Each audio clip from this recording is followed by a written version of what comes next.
Matt Wilkinson. Beats one. This is very exciting. New band, if I can call it that. Yeah. Better Oblivion Community Center. That's Phoebe it. Bridges and Conor Oberst. Welcome to the studio. It's very exciting. Yeah, we are excited. This is something I would never... Well, I don't know. On paper, it kind of does make sense, but I just wouldn't have put these two things together and expected an album from you guys. It is a full project, isn't it? It's on Apple Music right now. Yes. It's done. It's dusted. People can go and listen to it.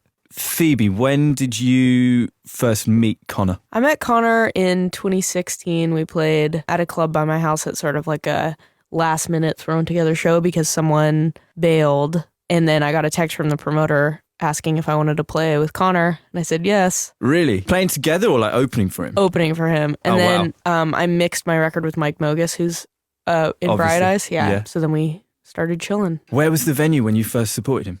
It's called The Bootleg. Which is a tiny little venue. You shouldn't be playing places like that. That's a tiny little place. Yeah, well, our friend Kyle, who's the promoter, a band canceled and I was in LA making a record and he called up and was like, anyway, you want to come play? So like it ended up being a great night. Like Jim James from My Morning Jacket and like Gillian Welch and a bunch of people played like sort of short sets with like fake names. And then he said, well, my favorite songwriter in LA is this person, Phoebe Bridgers. Is it cool if she plays too? We're like, sure. Oh, so you were, by that point, you were kind of interested because 2016 is early for you still, Yeah. isn't it? My album hadn't come out yet. I hadn't heard I hadn't heard a note or anything. But you watched the show? Yeah, I watched the show and... What were your impressions I like? mean, I just heard her sing and was like, oh my God. Like, I feel like she has one of those voices that just kind of stops you in your tracks, you know? And Yeah. I was like, Thanks, buddy. I was like, whoa. That's nice though. And I know that you've collaborated a few times since then, obviously been out on the road together as well. So it's a friendship that's grown over the years, I guess. At what point did this project turn into a project? We decided to try to write a song together, like not knowing if it was going to be for my record or her record or just maybe someone else's record. And it actually ended up being the first song that's on this record called Didn't Know What I Was In For. And it was just one of those things where it went so well, we decided to make another song. What do you mean by it went so well? Because you're someone who's written with so many different people. You've worked with an amazing bunch of artists already as well. How can you tell as an artist, okay, this is good, this is worth something pushing a little bit further? I think what made it stand on its own was kind of that it didn't sound immediately like one of our songs. Yeah. It kind of sounded like its own thing. Like it made sense for us to sing it together. It made sense not really to like do a bunch of trading off. Like we liked the way our voices sounded, singing basically in unison. And then we carried that through with the record. It just, it became its own style. I like that as well, because what people will hear on the record is that there's a lot of singing in unison. It's you both together. It feels very 50-50. I want to get onto that a little bit after we play Dylan Thomas, which is the lead track, I guess, isn't it? And this is a full band song. You know, Totally. people might expect seeing you guys, your names on paper, for it to be two acoustic guitars, but this, to me, sounds like a rock band. Yeah. I'm glad because that was something we kind of talked about while we were making it. Is we wanted to avoid the cutesy duets, like trading the obvious verses. thing. Yeah. Who plays on this then? It's our mutual friend, Carla Azar, who showed me a lot of my favorite music when I was like a preteen. Yeah. And she's lives played in LA. Jack White's band, and she's in Autolux as well. Yeah.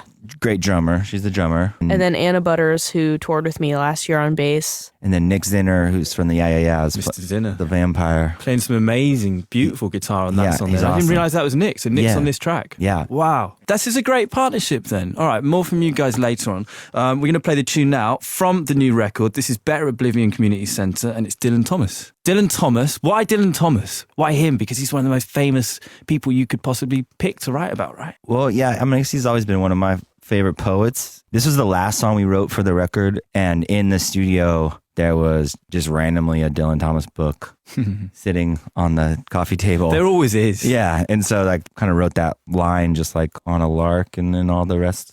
It's a great song. Filled in. If you just joined us, this is Matt Wilkinson on Beats One, here with Conor Oberst and Phoebe Bridgers, who formed a band together. Can we call it a band? Yes. Yeah. Good. Please. Better Oblivion Community Center. Everyone's going to ask you about the name. What does it mean? Where's it from? I think we kind of wanted something long and emo. Like that was our initial idea for the band name. I like that it's kind of bleak, like a bleak community of people. Let's talk about songwriting. You're both fantastic songwriters in your own right.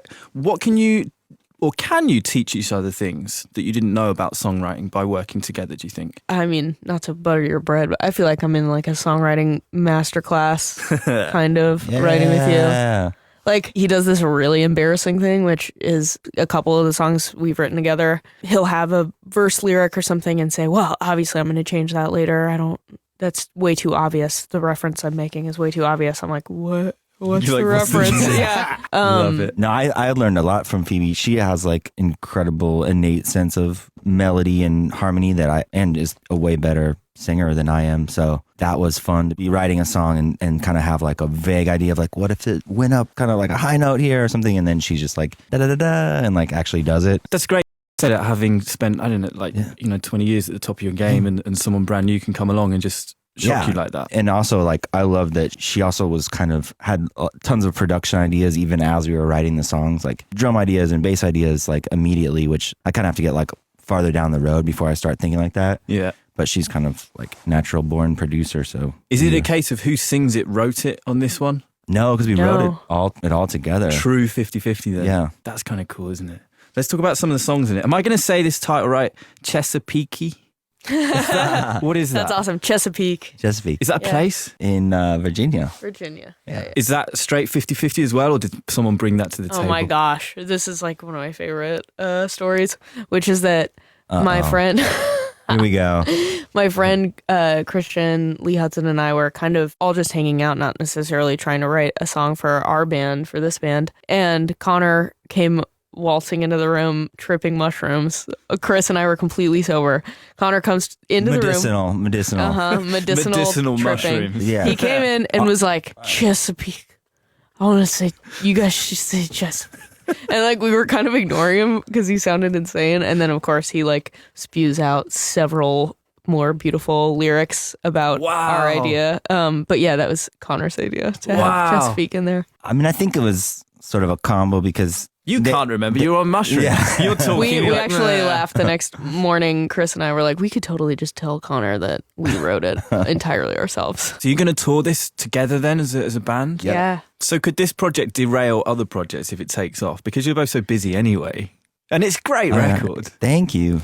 That would be awesome. That would be great if this was like a nice problem to have. Turning point in our lives and we never can go back to our solo careers. Yeah, dude. Because this is such a huge like international hit. That would be great. I'm done. I'm sick. I'm over my career. So this would be a great starting point. Wow. You can't great say telling me that now. Do you have other stuff in the pipeline as well? Is it just a case of like, okay, this project is going to take the next 6 months up, then I'll think about what comes next? Or are you already thinking of that stuff now? I kind of have a hard time organizing my thoughts. Which You're is, busy of course, as well. I mean, if you think, this is 3 projects in the last 6 months, if you include your solo stuff as well. No, it's true. I think if I was thinking about it too methodically, I don't think I would be having as much fun. And I am busy, but I'm having a blast. What about you, Conor? What you got going on at the moment? I'm just kind of always writing songs. I don't really have big touring plans outside of this year.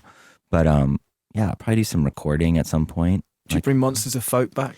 You know, time flies. It's going to be the 10-year anniversary of when that record came out in the fall. I think that's crazy. That doesn't seem that long ago in my life. That wasn't that long ago, but that was 10 years ago. So they're going to reissue it, and we have like some old tracks that we recorded that weren't on that, B-sides and stuff. They're going to come out with that, and that'll be fun to do shows with those guys. But hope it happens. That's another kind of... You got to see how this project goes before you can start talking about that. So you'll never be able to tour again without me. No, it's like the Dylan thing, the never-ending tour. Yeah, love it. Look, guys, the record is out now. Thank you so much for coming in. It's an exciting project. Better Oblivion Community Center. Check it out on Apple Music. Thank you so much for having us. Yeah, thanks.